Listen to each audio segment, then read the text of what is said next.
तो फाइनली बड़ी जुगाड़ के बाद कक्षा 9वीं द्वितीय परीक्षा 2025-26 विषय गणित बेसिक मैथमेटिक्स का असली वाला क्वेश्चन पेपर लेकर आ चुके हैं, जो कि आपका 8 जून को होने वाला है। तो बच्चों आपको यहाँ पे बिल्कुल भी टेंशन नहीं लेना है। यदि आप इस वीडियो को शुरू से लेकर लास्ट तक वॉच करते हैं तो 100% गारंटी है कि आपको इस बार मैथ में पास होने से कोई भी नहीं रोक सकता और आपके इस बार मैथ में 75 में 75 नंबर आने वाले हैं।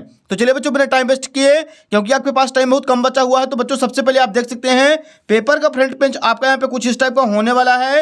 एंड जो क्वेश्चन है बच्चों इसके अगले पेज से दिए गए हैं। यहाँ पे देखिए बच्चों, सबसे पहले है प्रश्न 1 हमारे सामने, सही विकल्प चुनकर लिखिए। इसका पहला क्वेश्चन है दो परिमेय संख्याओं के बीच कितनी परिमेय संख्या हो सकती हैं? तो इसका राइट आंसर हो जाएगा ऑप्शन नंबर डी, अनंत परिमेय संख्या। सेकंड क्वेश्चन देखिए, 10 की पावर 1/3 की होल पावर 3 का मान होगा। इसका करेक्ट आंसर हो जाएगा ऑप्शन नंबर बी, 10। तीसरा क्वेश्चन है एक घात वाले बहुपद को कहते हैं। इसका आंसर हो जाएगा ऑप्शन नंबर बी, रैखिक बहुपद। चौथा प्रश्न है बहुपद x² + 3x की पावर 4 + x - 4x³ + 7 की घात है। ऑप्शन नंबर बी हो जाएगा 4। पांचवा प्रश्न है y = 3x + 5 का। ऑप्शन नंबर सी हो जाएगा अपरिमित रूप से अनेक हल होते हैं। और छठवां क्वेश्चन है मूल बिंदु के निर्देशांक होते हैं। ऑप्शन नंबर ए हो जाएगा 0,0। तो बच्चों यहाँ पे जो क्वेश्चन नंबर पहला था अपना पूरा कंप्लीट हो चुका है। सही विकल्प चुनकर लिखिए। जो बच्चे इंग्लिश मीडियम से हैं तो वो भी देखेंगे फटाफट solution. Choose the correct option and right. पहला नंबर है how many rational number are 3 between 2 given rational number. Option number D हो जाएगा infinite rational numbers. Second question है द वैल्यू ऑफ 10 की होल पावर 1/3 की whole power 3 is. Option number B हो जाएगा 10। तीसरा क्वेश्चन देखिए, a polynomial of degree 1 is called. Option number B हो जाएगा लीनियर। चौथा नंबर है the degree of the polynomial. इसका आंसर हो जाएगा ऑप्शन नंबर बी, 4। पांचवा क्वेश्चन है the equation y = 3x + 5 has. Option number C हो जाएगा इंटेंटिव मैनी सॉल्यूशन। अगला देखिए छठवां question, the coordinate of the origin are. Option number A हो जाएगा 0,0। तो बच्चों यहाँ पे जो क्वेश्चन नंबर फर्स्ट अपना इंग्लिश मीडियम से भी कंप्लीट हो चुका है। क्वेश्चन नंबर सेकंड के लिए मूव करते हैं अगले पेज पर। तो यहाँ पे देखिए पहले बच्चों दूसरा क्वेश्चन है रिक्त स्थानों की पूर्ति कीजिए। इसका फर्स्ट नंबर क्वेश्चन है आयत चित्र सतत वर्ग अंतरालों के लिए प्रयुक्त दंड आलेख होता है। दूसरा प्रश्न है एक चर वाले प्रत्येक रैखिक समीकरण का एक अद्वितीय हल होता है।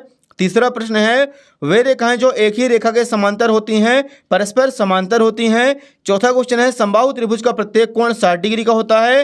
पांचवा प्रश्न है जब दो कोणों का योग 90 डिग्री होता हुए कोण आपस में पूरक कोण कहलाते हैं। छठवां नंबर है एक समानांतर चतुर्भुज में सम्मुख कोण बराबर होते हैं। तो बच्चों जो क्वेश्चन नंबर दूसरा था अपना रिक्त स्थानों की पूर्ति कीजिए, ये पूरा कंप्लीट हो चुका है। इसका आप लोग स्क्रीनशॉट ले लीजिए। यहाँ पे देखिए इंग्लिश मीडियम वाले बच्चे फिल इन द ब्लैंक्स। पहला नंबर है histogram is the bar gram use to continuous class interval. Second number है every linear equation is one variable has unequal solution. तीसरा क्वेश्चन है lines which are parallel on the same line is the parallel to of the each other. चौथा number है each angle of an equilateral triangle is 60 degree.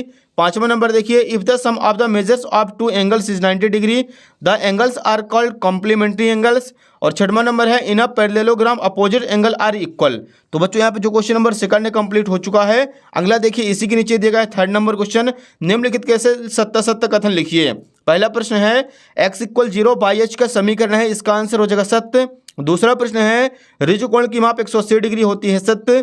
तीसरा प्रश्न है किसी वृत्त की जीवक पर केंद्र से खींचा गया लंब उसकी त्रिज्या कहलाती है, असत्य हो जाएगा। चौथा क्वेश्चन है मूल बिंदु के निर्देशांक 0,0 होते हैं, सत्य। पांचवा प्रश्न है किसी भी त्रिभुज में अधिकतम एक ही समकोण होता है, सत्य। और छठवां नंबर है वर्ग अंतरालों के मध्य बिंदु को वर्ग चिन्ह कहा जाता है, सत्य। तो बच्चों यहाँ पे जो क्वेश्चन नंबर तीसरा है वो कंप्लीट हो चुका है। इसका आप लोग फटाफट स्क्रीनशॉट ले लीजिए। यहाँ पे देखिए इंग्लिश मीडियम वाले बच्चे write true false of the following sentence. तो पहले का आंसर ट्रू, दूसरा भी ट्रू, तीसरा फॉल्स, चौथा ट्रू और पांचवा ट्रू और छठवां ट्रू। तो बच्चों यहाँ पे केवल आपको तीसरा कर देना फॉल्स, बाकी सारे के सारे आपको कर देने हैं ट्रू। अगला देखिए पहले बच्चों फोर्थ नंबर क्वेश्चन है सही जोड़ी मिलाइए। पहला नंबर देखिए सम चतुर्भुज है एक। ऑप्शन नंबर ई हो जाएगा समानांतर चतुर्भुज। अगला देखिए बच्चों सेकंड नंबर है बाई अक्ष पर स्थित बिंदु होगा। इसका आंसर हो जाएगा 0,3। तीसरा प्रश्न है ऊपरी सीमा प्लस निम्न सीमा बटे 2। इसका आंसर हो जाएगा वर्ग चिन्ह कहलाता है। चौथा प्रश्न है ठोस की आकृति का उदाहरण है। तो इसका आंसर हो जाएगा बेलन। पांचवा है त्रिभुज का क्षेत्रफल 1/2 आधार गुणी ऊंचाई होता है। छठवां नंबर है समीकरण 4x + 3y = 12 का एक हल होगा। इसका करेक्ट आंसर हो जाएगा ऑप्शन नंबर ए 0,4। तो बच्चों यहाँ पे जो क्वेश्चन नंबर चौथा था अपना सही जोड़ी कंप्लीट हो चुका है। इसका आप लोग स्क्रीनशॉट ले लीजिए। जो बच्चे इंग्लिश मीडियम से हैं तो वो भी देखेंगे फटाफट मैच द कॉलम, इसका आप लोग स्क्रीनशॉट ले लीजिए। अगला प्रश्न देखिए बच्चों, पांचवा नंबर है एक वाक्य फिर एक शब्द में उत्तर लिखिए। पहला क्वेश्चन है एक बिंदु से होकर कितनी रेखाएं खींची जा सकती हैं, इसका आंसर हो जाएगा अनंत। दूसरा प्रश्न है रैखिक बहुपद की घात लिखिए, एक होती है। तीसरा क्वेश्चन है -5,2 की x अक्ष से दूरी 2 होगी। चौथा प्रश्न 3 असंरेख बिंदुओं से होकर कितने अधिकतम वृत्त खींचे जा सकते हैं, एक वृत्त खींचा जा सकता है। पांचवा प्रश्न है बिंदु -4,3 किस चतुर्थांश में स्थित है, तो इसका आंसर हो जाएगा द्वितीय चतुर्थांश पर। छठवां नंबर क्वेश्चन है वे दो कोण जिनका योग 180 डिग्री होता है कहलाते हैं संपूरक कोण। तो बच्चों यहाँ पे जो क्वेश्चन नंबर पांचवा है अपना एक वाक्य में उत्तर वो भी कंप्लीट हो चुका है। इसका भी आप लोग फटाफट आंसर का स्क्रीनशॉट ले लीजिए। जो बच्चे इंग्लिश मीडियम से तो वो भी देखेंगे यहाँ पे फटाफट सॉल्यूशन। पहले का इनफाइनाइट, दूसरे का 1, तीसरे का 2, चौथे का 1 और पांचवें का सेकंड और छठवें कर देना सप्लीमेंट्री एंगल। तो बच्चों यहाँ तक सारे के सारे ऑब्जेक्टिव टाइप अपने क्वेश्चन कंप्लीट हो चुके हैं। फटाफट वीडियो को शेयर कर दीजिए, चैनल को सब्सक्राइब कर लीजिए, क्योंकि बच्चों इसके बाद हम आपको पूरा कंप्लीट सॉल्यूशन बताने वाले हैं जितने भी सारे क्वेश्चन आपके पेपर में आए हुए हैं। तो छठवां नंबर है 3 और 4 के बीच 4 परिमेय संख्याएं ज्ञात कीजिए। तो यहाँ पे लिखेंगे उत्तर क्रमांक 6। 3 और 4 के बीच परिमेय संख्याएं ज्ञात करने के लिए 4 में 1 जोड़ देंगे 5 आ जाएगा। ऊपर और नीचे 5 से गुणा कर देंगे तो आ जाएगा 15/5 और 5 × 20/5। इस प्रकार 16/5, 17/5, 18/5, 19/5 ये हो जाएंगे इसके बीच की 4 परिमेय संख्याएं। अगला प्रश्न देखिए बच्चों, 17वां नंबर है सरल कीजिए 7 की पावर 1/2 और 8 की पावर 1/2। इसका सिंपली गुणा कर देंगे 7 8 56 की पावर 1/2। यहाँ पास पावर हटाएंगे 1/2 तो अंडर रूट लग जाएगा। 14 चौको 56 और 4 से 2 का पेयर निकालेंगे 2 अंडर रूट 14। ये हो जाएगा क्वेश्चन नंबर अपना 7वां कंप्लीट। क्वेश्चन नंबर 8 के लिए मूव करते हैं अगले पेज पर। यहाँ पे देखिए पहले बच्चों 8वां नंबर क्वेश्चन है गुणनखंड ज्ञात करना। बच्चों आप लोग देख सकते हैं 22² - 5y + 6 का। ये रहा बच्चों 8वें का सॉल्यूशन। यहाँ पे लिखेंगे 22² - 2y - 3y + 6 दो के ब्रैकेट में करेंगे तो y आ जाएगा कॉमन, तो अंदर बचेगा y - 2। 3 ले लेंगे कॉमन तो y - 2। y - 2 आ गया कॉमन तो अंदर बचा y - 3, तो y = +2, y = +3। ये हो जाएगा क्वेश्चन नंबर यहाँ पे अपना 8वां कंप्लीट। अगला देखिए बच्चों 9वां है कार्तीय तल को x अक्ष और y अक्ष द्वारा कितने भागों में बांटा गया है, उन भागों को क्या कहते हैं। तो यहाँ पे लिखेंगे उत्तर क्रमांक 9। कार्तीय तल को x अक्ष और y अक्ष के 4 भागों में बांटा गया है जिन्हें चतुर्थांश कहते हैं। ये हो जाएगा यहाँ पे क्वेश्चन नंबर 9 कंप्लीट। अगला देखिए बच्चों 10वां नंबर के लिए मूव करते हैं अगले पेज पर। यहाँ पे देखिए 10वां नंबर क्वेश्चन है कार्तीय तल में उन बिंदुओं की स्थिति निर्धारित करने के लिए क्षैतिज और ऊर्ध्वाधर रेखाओं का क्या नाम है, उनके प्रतिच्छेद बिंदु को क्या कहते हैं। तो आप लिखेंगे 10वें का आंसर कार्तीय तल में रेखाओं को उनके प्रतिच्छेद बिंदु पर x अक्ष और y अक्ष कहते हैं और इनके प्रतिच्छेद बिंदु को मूल बिंदु कहते हैं। ये हो जाएगा यहाँ पे क्वेश्चन नंबर अपना 10वां कंप्लीट। अगला देखिए पहले बच्चों 11 नंबर क्वेश्चन दिया गया है समीकरण दिया है 2x + y + 7 के 2 समीकरण ज्ञात कीजिए। तो ये रहा बच्चों इसका आंसर आप लोग देख लीजिए। x = 0 रखेंगे तो y = 7 आएगा, x = 1 रखेंगे तो y = 5 आएगा। ये हो जाएगा बच्चों question number 11 complete. Question number 12 के लिए मूव करते हैं अगले पेज पर। यहाँ पे देखिए पहले बच्चों प्रश्न क्रमांक 12 हमारे सामने दिया गया है समीकरण 4x + 3y = 12 के 2 हल ज्ञात कीजिए। तो ये रहा बच्चों उत्तर क्रमांक 12। यहाँ पे लिखेंगे x = 0 रखेंगे तो y = 4 आएगा, y = 0 रखेंगे तो x = 3 आ जाएगा।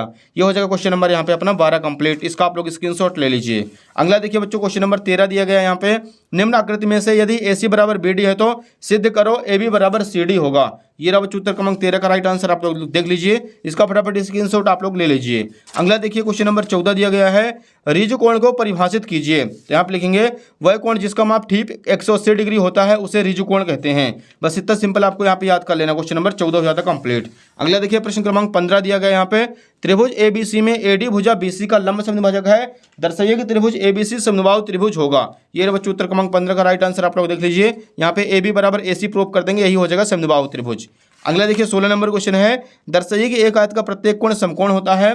तो यहाँ पे लिखेंगे ABCD एक आयत है, यदि एंगल A = 90 डिग्री है तो यहाँ पे सॉल्व कर देंगे 180 में 90 घटाएंगे 90 डिग्री, C = B = D = सारे आ जाएंगे 90 डिग्री, अतः आयत का प्रत्येक कोण समकोण होता है। ये हो जाएगा क्वेश्चन नंबर यहाँ पे 16 कंप्लीट। क्वेश्चन नंबर 17 के लिए चलते हैं अगले पेज पर। यहाँ पे देखिए बच्चों 17 नंबर क्वेश्चन दिया गया है 14 सेंटीमीटर व्यास वाले गोले का पृष्ठीय क्षेत्रफल ज्ञात कीजिए। ये रहा बच्चों उत्तर क्रमांक 17 लिखेंगे। सबसे पहले R निकाल लेना है 14/7, 14/2 = 7 सेंटीमीटर। यहाँ पर रख देंगे 4πr², 4 × 22/7 गुणे 7 गुणे 7, 7 से 7 कैंसिल, 22 चौक 88 गुणे 7, 616 वर्ग सेंटीमीटर। अतः गोले का पृष्ठीय क्षेत्रफल 616 वर्ग सेंटीमीटर स्क्वायर है। क्वेश्चन नंबर 17 हो जाता है कंप्लीट। प्रश्न 18 देखिए, यदि एक समांतर चतुर्भुज के विकर्ण बराबर है तो दर्शाइए कि वह एक आयत होता है। ये रहा बच्चों उत्तर क्रमांक 18। इसका भी आप लोग फटाफट सॉल्यूशन का स्क्रीनशॉट ले लीजिए। यहाँ पे आ जाएगा ABCD एक आयत होता है, क्योंकि इसका जो एंगल है ABC वो 90 डिग्री आ गया है। अगला देखिए 19 नंबर क्वेश्चन है, वेरी मोस्ट इंपॉर्टेंट क्वेश्चन है। एक राज्य के विधानसभा के चुनाव में विभिन्न राजनीतिक पार्टियों द्वारा जीती गई सीटों का परिणाम नीचे दिए गए हैं। तो ये रहा बच्चों 19 नंबर। यहाँ पे लिखेंगे सबसे पहले ए द्वारा जीती गई सीटें 75, बी का 55, सी का 37, डी का 29, ई का 10 और एफ का 37। ये हो जाता है यहाँ पे question number 19 complete. Question number 20 के लिए मूव करते हैं अगले पेज पर। यहाँ पे देखिए बच्चों क्वेश्चन नंबर 20 दिया गया है हमारे सामने। 10 सेंटीमीटर त्रिज्या वाले एक अर्धगोले का कुल पृष्ठीय क्षेत्रफल ज्ञात कीजिए और उसका आयतन भी ज्ञात कीजिए। ये रहा बच्चों उत्तर क्रमांक 20 लिखेंगे। अर्धगोले का पृष्ठीय क्षेत्रफल आ जाएगा यहाँ पर 942 सेंटीमीटर स्क्वायर और अर्धगोले का आयतन आ जाएगा 93.33 सेंटीमीटर स्क्वायर। क्वेश्चन नंबर 20 हो जाता है यहाँ पे कंप्लीट। अगला देखिए बच्चों 21 नंबर क्वेश्चन दिया गया है, उचित सर्वसमीका का प्रयोग करके 999 का क्यूब ज्ञात कीजिए। तो ये रहा बच्चों 999 का क्यूब। आप लोगों को फटाफट सॉल्यूशन तैयार कर लेना है। 997, 002, 999, ये हो जाएगा क्वेश्चन नंबर 21 कंप्लीट। अगला देखिए बच्चों क्वेश्चन नंबर 22 है, सिद्ध कीजिए कि चक्री समांतर चतुर्भुज एक आयत होता है। यहाँ पे लिखेंगे सबसे पहले ABCD एक आयत है। इसके बाद आप लोग देख सकते हैं यहाँ पे लिखेंगे ABCD एक आयत होता है। ये पूरा हो जाएगा question number 22 complete. Question number 23 के लिए चलते हैं अगले पेज पर। यहाँ पे देखिए बच्चों लास्ट क्वेश्चन नंबर 23 है, एक त्रिभुज की भुजाओं का अनुपात 12, 17, 25 है, परिमाप 540 है, उसका क्षेत्रफल ज्ञात कीजिए। तो ये रहा बच्चों क्वेश्चन नंबर 23 का आंसर। सबसे पहले यहाँ पे x की वैल्यू आ जाएगी 10, a की वैल्यू 120, b की वैल्यू 170, c की वैल्यू